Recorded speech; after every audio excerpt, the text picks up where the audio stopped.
कहाँ चले गए शास्त्री जी? कल रात ही तो भेंट हुई थी।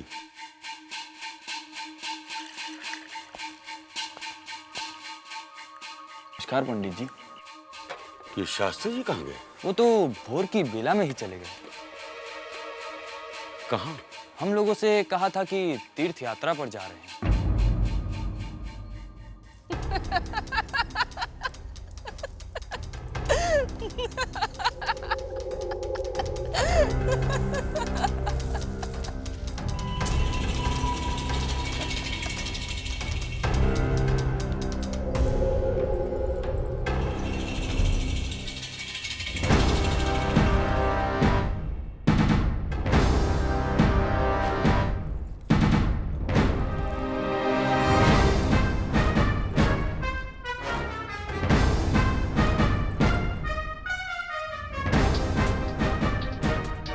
देखा तुमने, बिसात के बाहर वजीर का भी कोई अस्तित्व नहीं।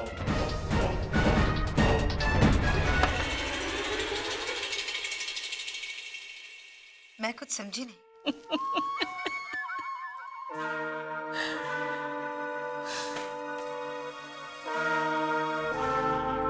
राजनीति भी शतरंज के खेल की तरह होती है।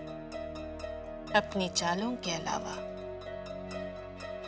अपने प्रतिद्वंदी की चालों को भांप कर अगर अपनी चाल चली जाए तो ही जीत हासिल होती है।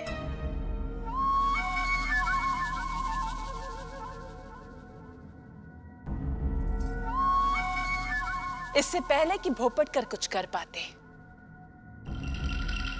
मैंने शास्त्री जी को झांसी से बाहर भेज दिया।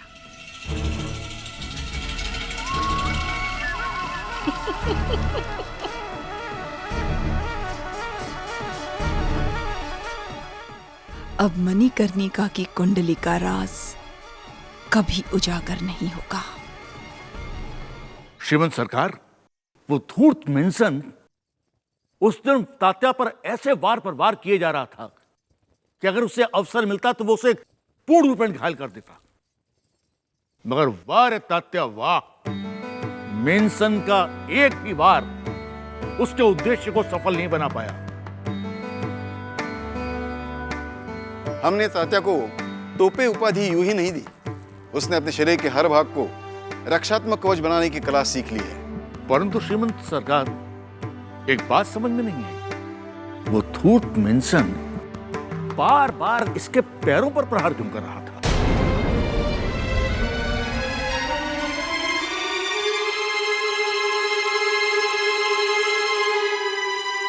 बाबा साहब, बाबा साहब, बाबा साहब। हाँ इंदु बेटी, बोलो क्या बात है? बाबा साहब, आज हम आपसे कुछ मांगने आए हैं। तुमसे? हाँ हाँ मांगो, मिल जाएगा। वचन? वचन।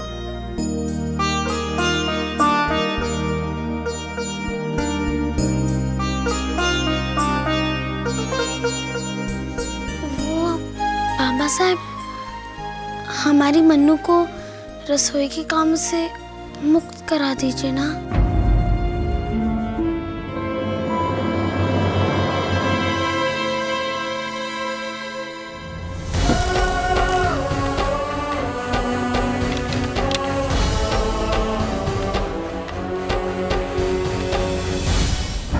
नहीं नहीं, कितनी कठिनता से मन्नू को हमने कन्या स्वरूप में ढाला है, और तुम चाहती हो कि तीर तलवार चलाकर दोबारा वो हमारे लिए समस्या उत्पन्न करे।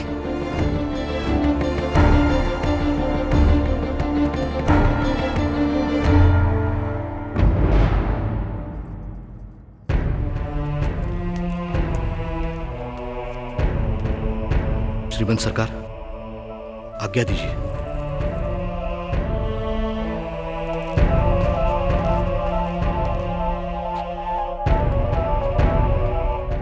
मनु, मनु, मनु।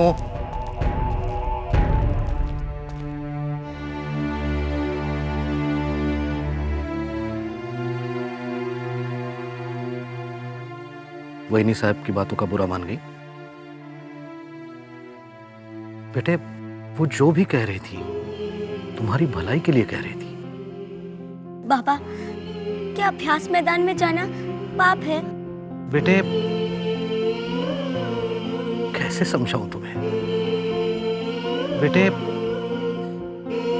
ये तीर तलवार, घुड़सवारी, मलखम, ये सब पुरुषों के कार्य हैं। तुम एक कन्या हो और कन्या सदैव सुखमय गृहस्थ जीवन की कामना करती है, परंतु तुम तो आप क्यों मुझे अहल्याबाई, जीजाबाई और चांद बीबी की वीर गाथाएं सुनाया करते थे? क्या वो लोग तीर तलवार? मनु, तुम इन महान वीरांगनाओं के साथ अपनी तुलना करेंगे? पता है तुम्हें, अपने विलक्षण व्यक्तित्व से उन्होंने अपना नाम इतिहास में स्वर्णाक्षरों से लिख दिया है। बाबा, मैं भी तो विलक्षण हूँ। आप ही तो कहते हैं मनु तेरी कुंडली विलक्षण है। मैं नहीं, परंतु शास्त्री जी कह रहे थे।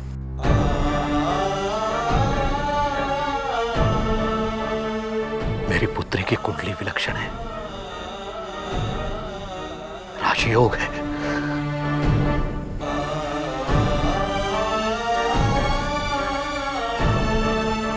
परंतु ये कैसा राजयोग है बेटे?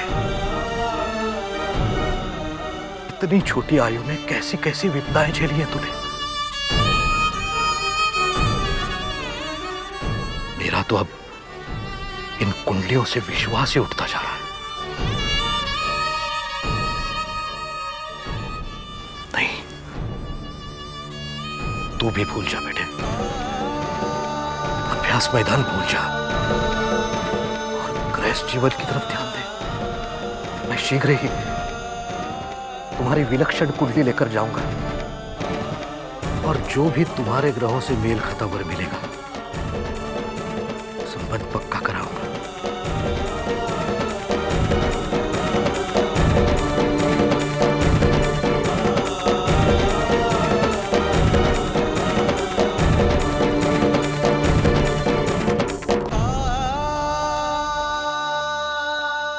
बाबा, अगर सच में मेरी कुंडली में कुछ अच्छा लिखा है तो देखना, एक दिन आपको भी अहल्याबाई, जीजाबाई और चांद बीबी की तरह मेरी भी वीर गाथाएं इतिहास के पन्नों में सुनहरे अक्षरों में लिखी नजर आएंगी। और तब आपको ही नहीं, पूरे देश को मुझ पर गर्व होगा।